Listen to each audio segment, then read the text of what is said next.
How to fix friends option missing on TikTok. Hey, what's up guys? Welcome back to our YouTube channel, and in today's video, I'm going to show you how you can fix your problem. First thing first, make sure your application is updated.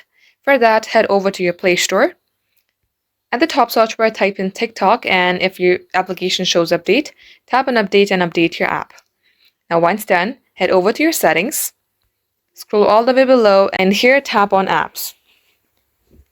At the top bar, type in TikTok, then search. Tap onto your TikTok application, scroll below, then tap on storage.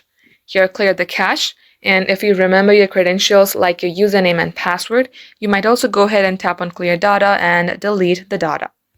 Once done, come back onto app info page, tap on force stop, then OK. Likewise, tap on permissions and make sure that you have allowed TikTok permissions for camera, microphone, and photos and videos. Once it's all done, restart your device, get logged into your TikTok account, and this shall work. Thank you all for watching. We will catch you up in our next upload.